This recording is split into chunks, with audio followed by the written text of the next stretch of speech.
Bonjour les amis, Namasté, j'espère que vous allez bien. Je vous ai partagé la première recette il y a quelques jours. C'était légumes de chou qu'on a fait avec poivrons et tomates. Vous avez beaucoup aimé, j'ai eu beaucoup de succès avec ça, je vous remercie beaucoup pour ça. Et s'il y en a qui ont oublié de voir cette recette, je vous prie d'aller sur mon chaîne YouTube et puis allez inscrire dessus. N'oubliez pas d'appuyer sur la clochette qui vous permettra de recevoir régulièrement mes recettes que je vais vous partager pendant le confinement. Aujourd'hui, je suis avec un ami qui est confiné avec moi et puis nous avons décidé tous les deux de continuer à vous partager les saveurs indiennes avec toutes les recettes que nous connaissons. Donc je vous présente mon ami Vishnu, il s'appelle Vishnu Swami. Bonjour les amis. Alors, qu'est-ce qu'on va faire aujourd'hui? Comme vous avez fait l'autre jour les légumes, alors pour les légumes, il peut y avoir l'accompagnement soit du riz, soit des chapatis, des galettes ou plusieurs choses que nous utilisons en Inde. Et puis la première chose principale chez nous, c'est bien galette. Galette, ici on l'appelle chapati. Ne confondez pas entre les chapatis et les nanes. Les nanes, ça se fait dans le four et les chapatis sur une gazinière comme ça. Sous la poêle, bien sûr, vous avez ici une poêle, une gazinière. Pour les chapatis, quelles sont des choses que nous aurions besoin? Première chose, c'est de la farine. Et dans la farine, comme vous avez tellement de variétés de farine, je vous dis quelle est la farine plus utile pour faire des chapatis. Ça, c'est la farine de blé complet, non raffinée. Et nous allons rajouter un petit peu de sel blanc et de l'eau. Voilà, pas grand chose. Il faut prendre une grande assiette comme ça. Une gobelet, vous pouvez faire 4 chapatis avec. Un gobelet de tel, vous pouvez faire 4 chapatis. Donc, c'est parti. Une gobelet, ça fait déjà 4 chapatis.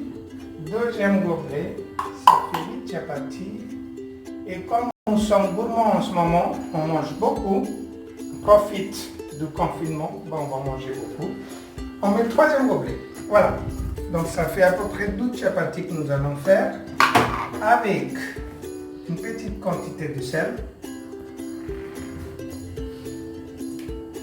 Et maintenant, c'est à vous à jouer avec l'eau normale. Et mélangez d'abord la farine et du sel. Et puis, on rajoute l'eau.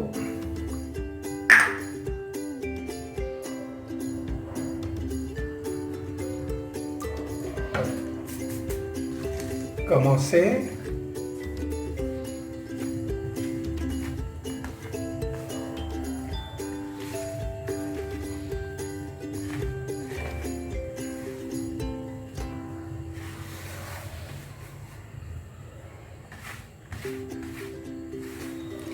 L'eau, il faut rajouter au fur et à mesure. Il ne faut pas que ce soit très mou, il ne faut pas que ce soit très dur. Alors, c'est vraiment jouer avec les mains. Il faut regarder comment, au fur et à mesure, en rajoutant l'eau et regarder.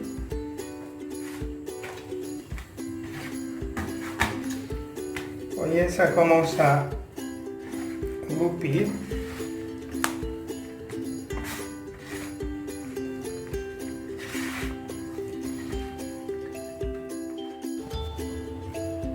Voilà, vous voyez les amis, maintenant ça commence à bien faire comme une pâte. On rajoute un petit peu d'eau et après utilisez la force du poignet.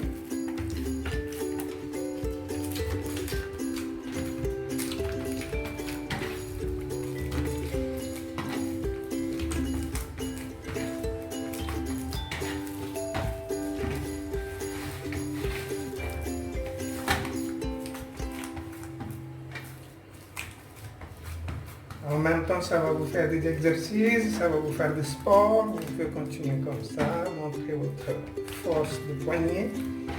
Et voilà. C'est bon. Maintenant, qu'est-ce qu'il faut? Un petit peu de farine sec. On prend.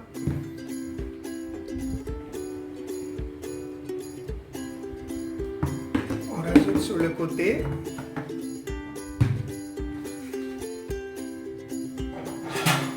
Un rouleau à pâtisserie. Une planche. La poêle.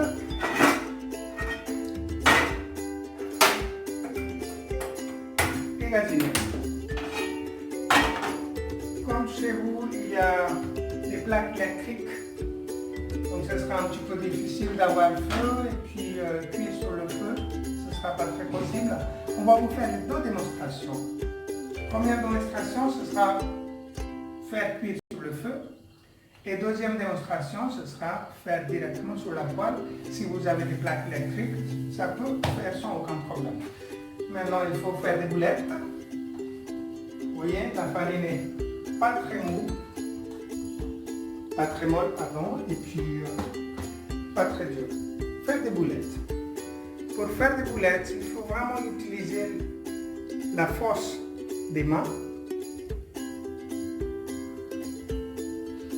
Comme ça, et voilà. Et puis mettre dans la farine sec.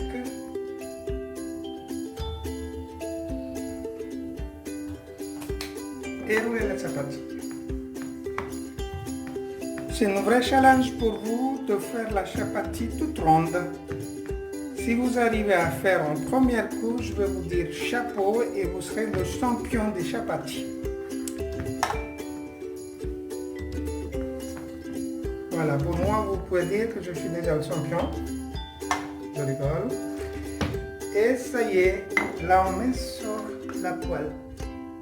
Hop, comme ça.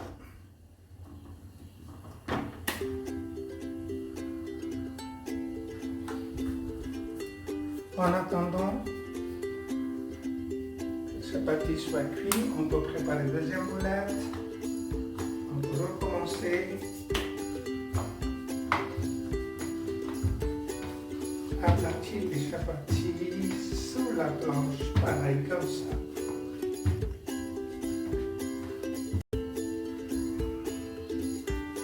Peut-être au départ vous allez faire la carte de l'Inde, après la carte de France, mais au bout d'un moment vous allez maîtriser faire les chapatis comme ça. Il faut comme ça, sinon vous allez mouler le doigt et nous on fait directement sur le feu.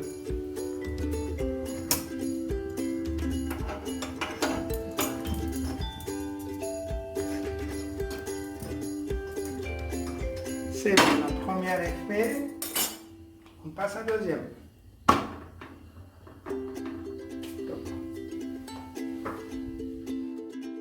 Voilà les amis, là vous avez appris comment on fait les chapatis sur le feu. Maintenant notre ami Vishnu, il va faire chapati sur la poêle.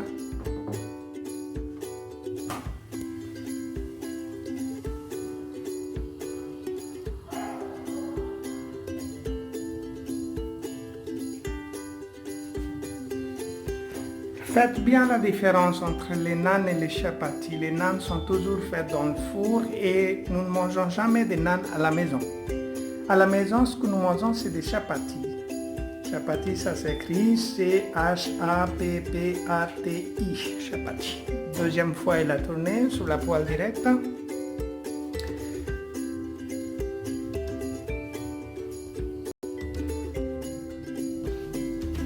Il faut prendre un petit bout de tissu dans la main, appuyer.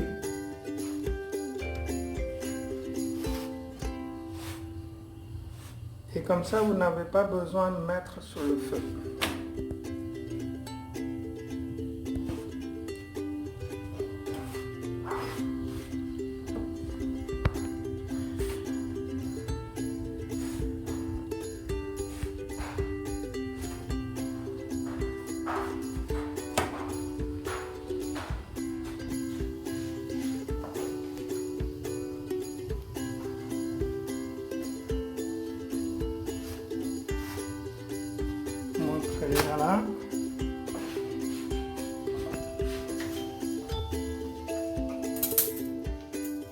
Et c'est bon.